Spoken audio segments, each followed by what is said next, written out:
here we are. It's January 1925. Our first story today takes place in San Francisco, California. And like an episode of Columbo, we're going to know who the murderer is right off the bat. That's not a mystery. In fact, the murderer is this person. That's Dorothy Ellingson, who was only 16 years old at the time of the murder. And according to the Fresno Bee, January 15, 1925, headline, Bay girl admits killing mother in fit of temper. Dorothy Ellingson, 16, says parents objected to her jazz parties. She went on party after matricide, she asserts. Now, matricide's killing your mother has nothing to do with stabbing a mattress, apparently. Now, it says here, yes, I killed my mother, Miss Ellingson said. I killed her because she upbraided me for going out with men. I told her I was going out on Tuesday night, and she said I should not. We had an awful quarrel. Then I got my brother's gun and shot her. Seems a mild overreaction. But therein lies the story. Why did she really kill her? There's some background to Dorothy in the same article. Investigation revealed the story of a girl who at 12 years of age was leading a life of gaiety, which would almost rival modern fiction. Dances, liquor, and men filled her times. That seems a little extreme for a 16-year-old in San Francisco in 1925, but there's more. Many of the men mentioned in these notes were musicians in San Francisco's dance and theatrical orchestras. Nothing worse than a musician, apparently. She had an explanation. My mother wasn't strict enough with me, the girl told interviewers. She tried oh so hard, but she loved me too much, I guess. She loved me so much that I plugged her. Well, first thing they have to do after the murder, once it's in the hands of the authorities, is determine what to do with this thing. Traditional British practice would be a coroner's inquest. Here what we got is, we're going to switch that one. No, there's some background before we get to that one. San Francisco Bulletin, March 23rd, 1925. Jazz slaying without parallel. Girls' dance of death again detailed. The story of Dorothy Ellingson represents one of the strangest stories of crime in all American criminal history. The story of a girl who, after shooting her mother to death, danced blithely the same night to a drone of saxophones at a jazz party. Saxophones get a really bad reputation. No one's ever hung up on tubas or trombones as being influencers of ill behavior. But those saxophones, they're pretty rough. Police said the crime was one of the most cold-blooded on record. Immediately after killing her mother on the night of January 13th, Dorothy packed her clothes, moved to a house on Franklin Street, and then attended a dance party at the home of David Stein. There, Stein said, she was the life of the party, breaking several phonograph discs in the excitement. That does sound like an interesting party. Her father laid in with the following observation. She was wild, just wild, said her father. They also observed that Dorothy was arrested on a tip from Robert Worth, musician, one of her playmates of the night hours, to whom she had telephoned on January 14th. The first thing you have to do is determine what, if any, charges are going to be laid in a situation such as to that end, a coroner's inquest was held. And murder is the finding in the case of Jazz Girl, shouts the Pomona, California Bulletin on January 18th, 1925. And they note, the girl who once quaffed almost nightly at the cup of gin and joy, and who admitted killing her mother because of objections to her mode of living, heard her own brother today accuse her of matricide. And it was noted that the outstanding feature in the case is the presence in the home of a pistol of unusually large size and caliber, of easy access to all members of the family, and constantly suggestive and always a ready means for impulsive murder or suicide. Well, I guess the gun had a lot to do with it, but I would have thought that Dorothy had something to do with this as well. But the finding is murder, so matter's going to be set down for trial. We found out earlier here that there's a father and there's a brother. One of the questions is, what do they think about the whole situation? Report of the Los Angeles Times of Sunday, January 18th, 1925, it's noted that kin to aid jazz girl, father, brother visit cell. Man who denounced her says spirit of mother urged reconciliation. The brother actually comes in with a story about having been visited by a dream wherein he's told to forgive his sister. So, Dorothy Ellingson's father and brother have at long last gone to her aid. This afternoon, after 4 days of bitterly expressed hatred for the girl who shot her mother dead, the two men went to her cell, and there, in one of the most dramatic scenes that has ever taken place in the city prison, took Dorothy back into their hearts. Were the reporters there? What are our options here? Either the reporters are there observing this, or they are paying for the stories of guards that are observing this, or none of it even happened and they're just making it up. I don't know what it is, but you'll never see a modern newspaper report that this tenor.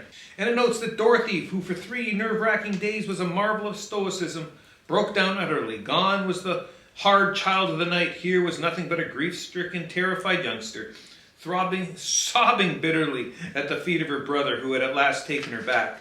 Now, there's what appears in this case in an attempt to put pressure on Dorothy.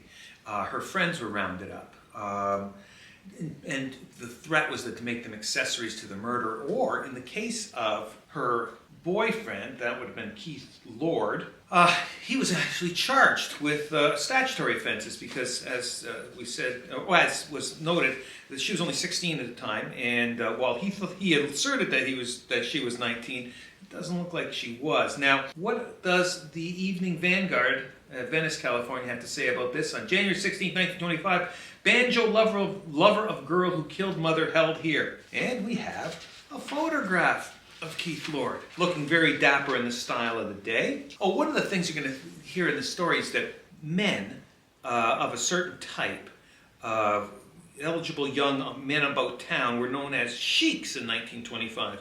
As a result of the Rudolph Valentino movie the year before, The Sheik, so that in the copy of these articles, there's mention of 17 sheiks. And they're not from the Middle East. They're just fellows like Mr. Lord. So we've got banjo player put in local jail. Keith Lord, Venice Cafe banjo player, and one of the 17 sheiks sought by the San Francisco police as former escorts of Dorothy Ellingson, spent last night in the Los Angeles City jail. The youthful banjo player is charged with a statutory offense against the young girl that murdered her mother. Now, in this whole episode, Dorothy Ellingson, as far as I can see, only did one thing of truly, well, I wouldn't call it noble, but she did the right thing one time, perhaps. Evening Vanguard, January 23rd. Jazz girl is refusing to testify. Tells officials she won't drag Lord and other boys in.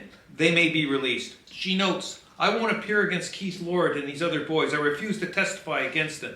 You can't drag me into court to make me harm them. I deserve whatever I get in this mess, but why drag in the innocent? I refuse to testify one word against anyone accused of contributing to my delinquency. These poor people in the jail, I've seen enough of their suffering. The broken men and the broken women and the police courts. These broken men and these broken women, I can hear them crying down the corridors from my cell as they beg for drugs. It gets on my nerves. No one is going to suffer with me. Very emotive.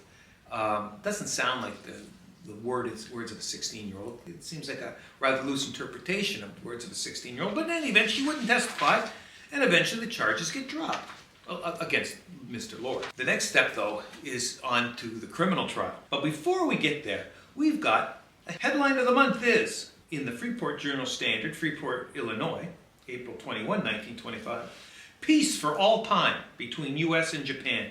War, a matter of physical impossibility, ambassador declares. Okay. Japan and the United States are destined to live at peace for all times. Tsunari, Japanese ambassador, said last night.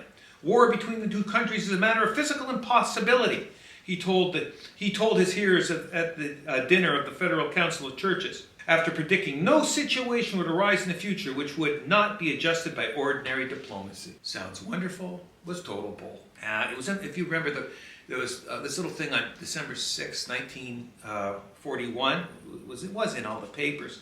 The 4-year war with the United States culminated in the dropping of the atomic bombs in Hiroshima.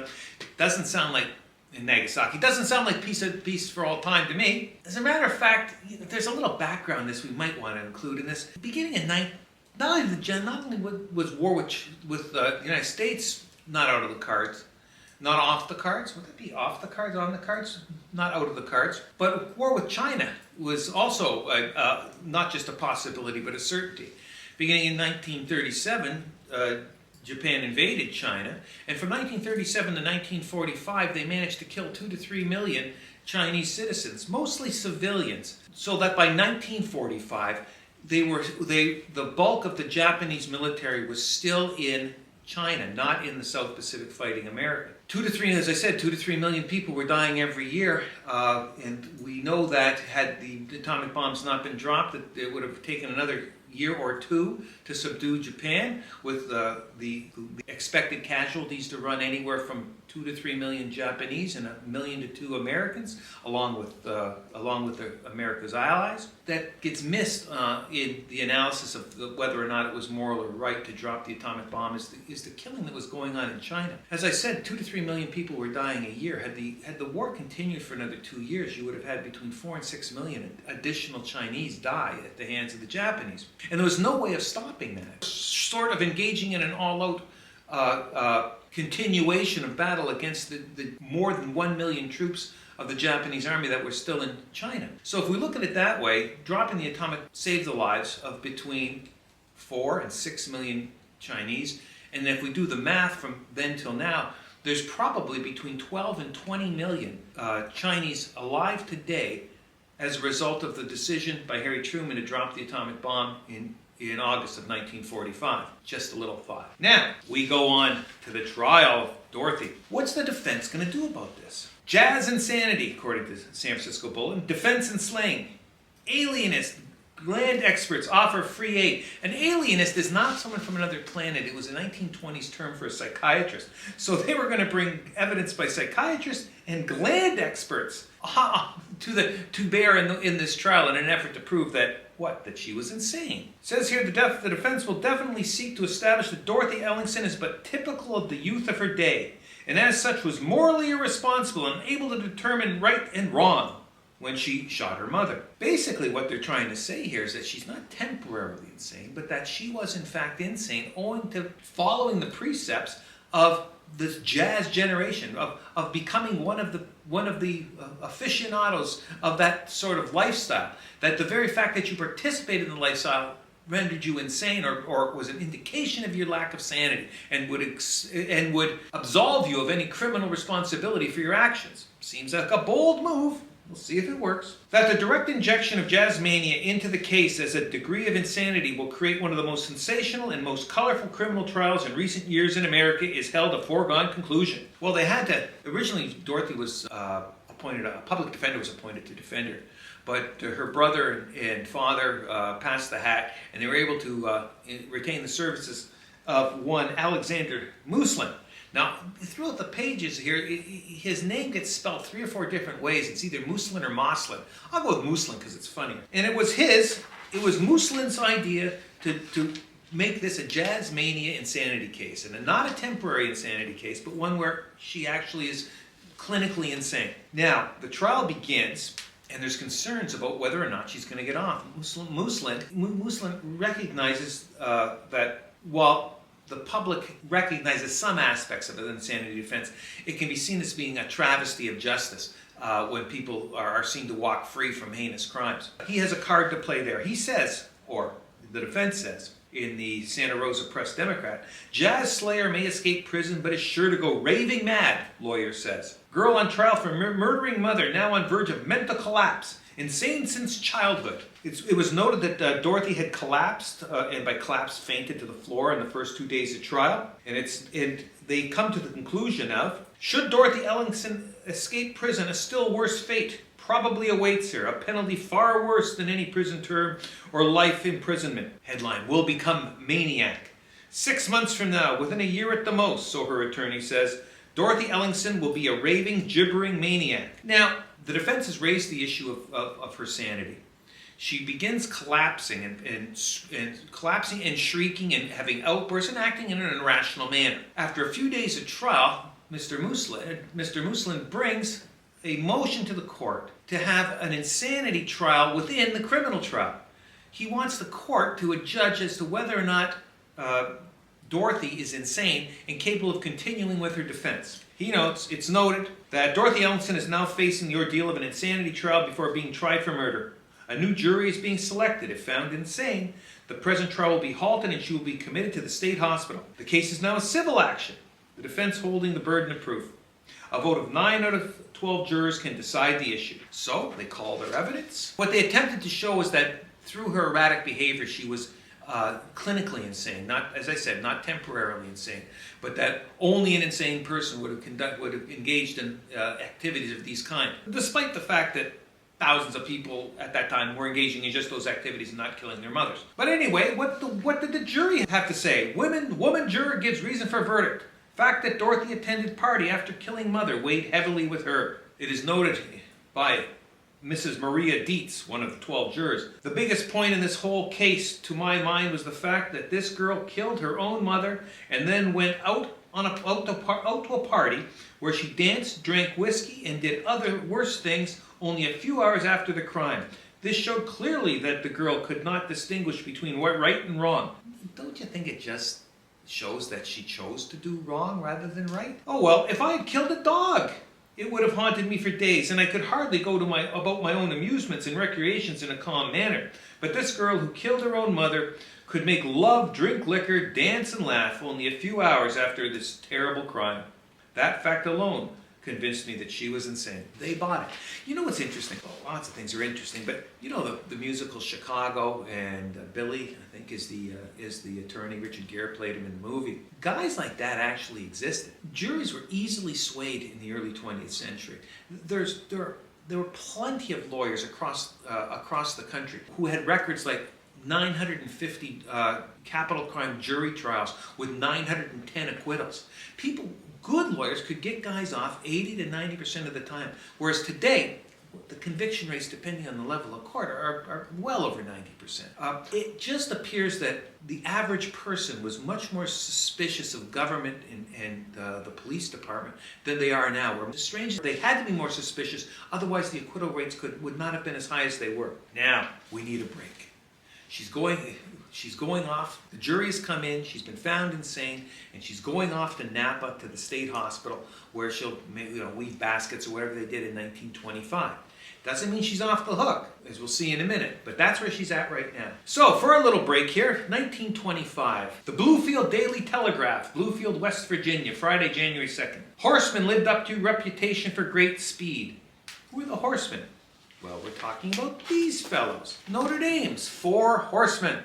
That's, who were Elmer Layden, Jim Crowley, Dan Miller, and Henry Stone. The 4 Horsemen of Notre Dame. Just so happens that the four Horsemen of Notre Dame led their team to victory in the 1925 Rose Bowl. It was in fact the first bowl game that Notre Dame ever participated in. They beat Stanford 27-10. Stanford had as their star in the National Football League Hall of Fame. But on that night, or that day, in front of 52,000 people, it was the 4 Horsemen of Notre Dame who lived up to their reputation and carried the day. It was in fact an undefeated season and national championship for Notre Dame. And surprisingly, was the last bowl game that Notre Dame played in until the 1970 Cotton Bowl, when the Joe Theismann-led Notre Dame team lost 21-17 to the Texas Longhorns. All right. Well, what happened to Dorothy? Well, after about 7 months in the state hospital, they have her examined again by a battery of psychiatrists and psychologists who come to the conclusion that she's no longer insane and is able to participate in her own defense. And so back she goes to the courthouse. But the DA has a problem. The DA knows that Dorothy's now become an object of sympathy, and the odds of convicting her of first-degree murder on these facts, given her fragile mental health, are probably extremely low. So he does what he should have done probably initially, and changed the charge down to, and the trial begins. Now, manslaughter carries a maximum 10-year prison sentence, and gets the whole question of the death penalty off the table. And after about a week of trial, she's found guilty of manslaughter. What does the San Bernardino County Sun of August 23rd, 1925 have to say? The young defendant took the verdict calmly. She was chewing gum when the jurors entered after more than 10 hours deliberations, and continued chewing gum after the verdict was read. Manslaughter was a conviction, and it carries a penalty of from 1 to 10 years. Well, there it is. She's been found guilty of manslaughter. She's going up to the pen. She's been sentenced to 1 to 10, and she's going to serve her time in San Quentin Prison. Hardly a country club. So off she goes, and that should be the last we hear of her. But of course it's not, because she's Dorothy Ellingson. But before we get back to her story, let's take another little sidelight here, and we're going to go to New York City. In the last few years, rigging elections and influencing the outcomes through nefarious means has been all the rage.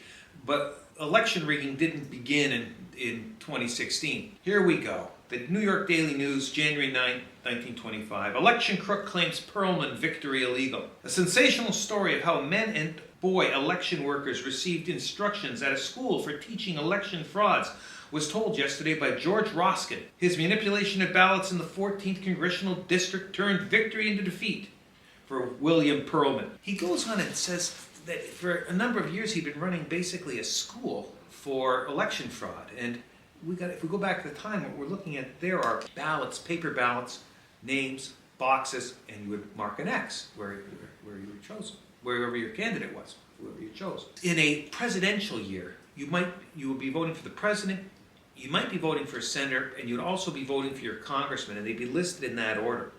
And what they found was that 90% of the people who came in would vote for a presidential candidate. And if they voted for the presidential candidate, if there was a senator there, probably 75% would also vote for that. And if they voted for the president and then their senator, by the time they get down to Congress, there might only be 70% of the people who would vote for the congressman. Therefore, 30% of the ballots that were coming in were potentially blank with respect to who the congressional candidate would be. What he had made were rings. They had silver rings made, where there would be a pencil tip, a piece of lead, would be in the bottom of the ring, so that you could, while counting the ballots, move your hand, make a little X in the appropriate box, and then pass the ballot in. His evidence was that at every polling station, he could add an additional 15 to 25 votes for the candidate that was paying him, and that in an election that was within 5 or 7%, that would carry the day. So he could, in fact, any close election, he could sway. 1925, been going on for years then. It's probably continued on to the present with modern machines, with modern voting methods. Perhaps it takes a little more scientific know-how to move the needle, but the needle can probably still be moved. Now, back to Dorothy. She gets out.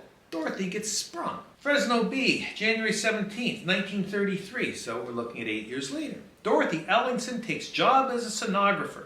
Dorothy Ellingson, who as a 16-year-old girl killed her mother, then attended a dance, is now a quiet woman of 24, employed at a law office. Whose law office? Well, who else is? Alexander Muslin, her lawyer from the trial. She's now working in his office. I don't know if that's noble or creepy. It's probably creepy. This is not, this woman is not your most stable human being. I don't know how Muslin slid this by his wife.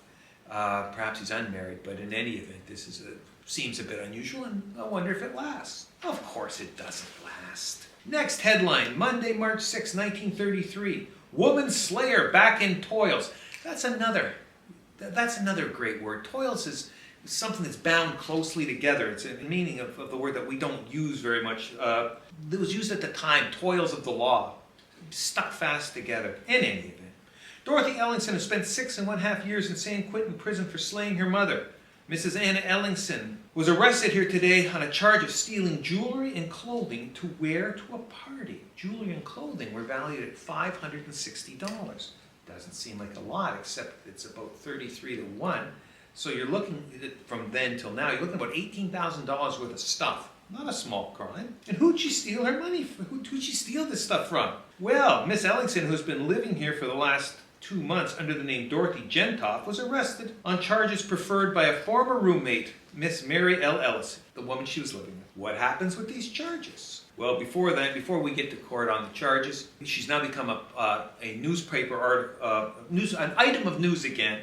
So the San Francisco Examiner notes, headline, maybe I do belong in Napa after all, says Ellingson girl. Red hair disheveled, face drawn with worry, the gay Dot Ellingson of a decade ago was a crumpled figure of dread last night. I was only 16 then, now I'm 24. What a mess I've made of things just when I was beginning to make good. I can't go back there, 6.5 years that I thought would never end, and now this. What a fool I was, what a fool. Maybe I do belong in Napa after all. Wouldn't we all like to go to Napa? Not the bin, I mean Napa the back. But anyways, they give some background here, and it's actually kind of interesting. She went to Denver, worked as a secretary there. She also moved back home for a while, for about 6 months. She moved back in with her father, who had remarried. Now think of that. You're bringing back in this 24-year-old woman who had just plugged her mother. Oh, sorry.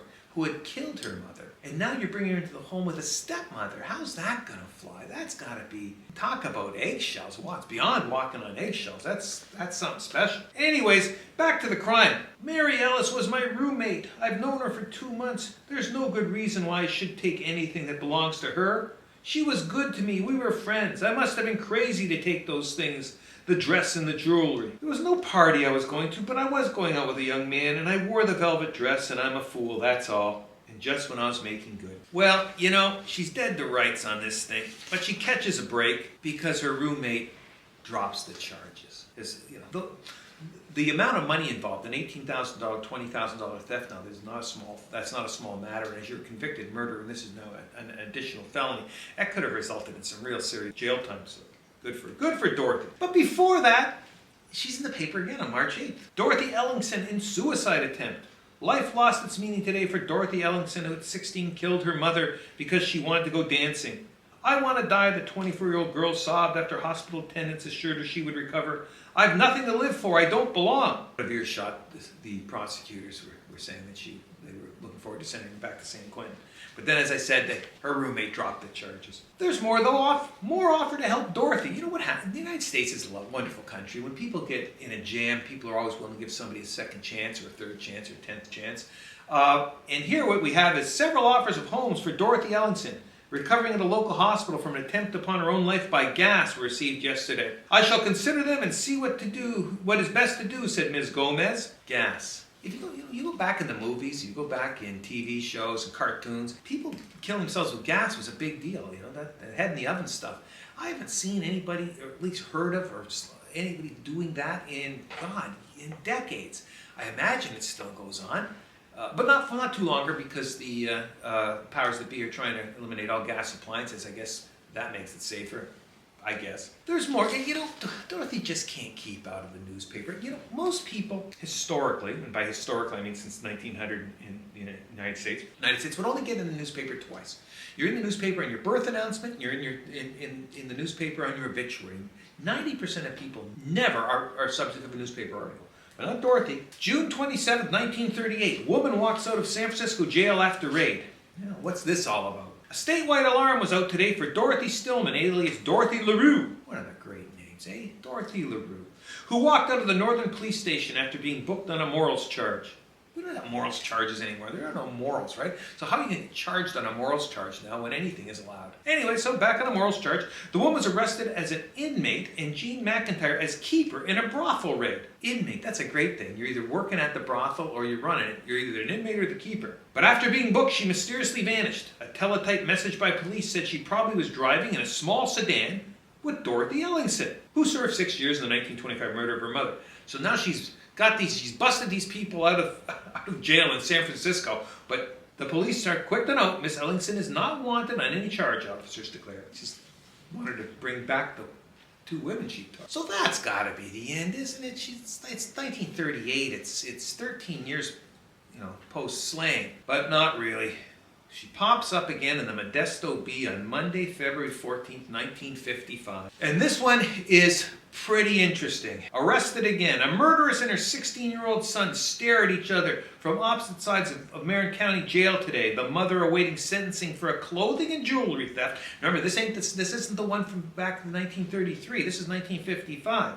And the boy jailed on a burglary charge. Fruit not falling far from tree. The bitter past of Mrs. Robert Stafford caught up to her yesterday in a fashion reminiscent of a Hollywood melodrama. Notice it's Mrs. Robert Stafford.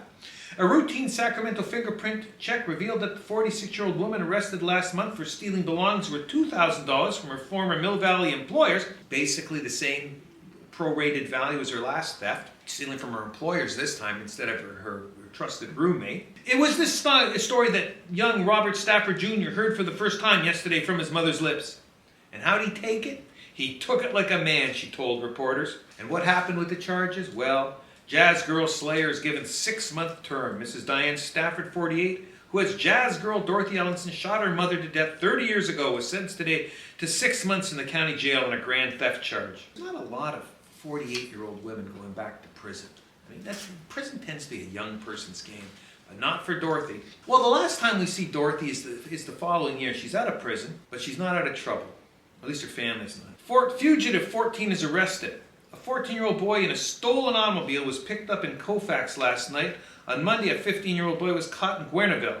The leader of the 5 boys and a girl who fled Sunday night after slugging an attendant is the son of Ms. Dorothy Ellingson Stafford, rehabilitated San Francisco jazz girl who at 16 killed her mother. The youths had escaped from the Marin County Juvenile Hall. Ms. Stafford called the sheriff's office Monday after the group visited her San Rafael home and her son gathered clothing and food for the flight. So her son comes home, gets the stuff, she gives him food and supplies so that he can evade the police, lets her son leave without calling the police, calls the police though after he's left, obviously, after he's out of the jurisdiction probably, and that is the last we hear about her until she dies in July of 1967, and for some reason is buried in Virginia, which I haven't been able to find, which has no connection with anything that Dorothy had done in the past, but maybe she lived her last 20 years in relative peace. Let's hope so. Now, our final, kind of final for the month, has to do with a jewel heist that took place in New York City. And the reason I included this is that you don't often get to say this. The Butler did it. Well, let's see. $20,000 in valuables in Butler gone from the Reagan home. You'll just say this. According to the New York Daily, a dapper, faultless English butler is sought by police detectives investigating the theft of more than $20,000 worth of jewelry, silverware, table linen, rare pieces of china from the home of Thomas Reagan, a social leader of 13 West 74th Street on Christmas Eve. I tried to find information about Mr. Reagan, and he's always referred to as a socialite.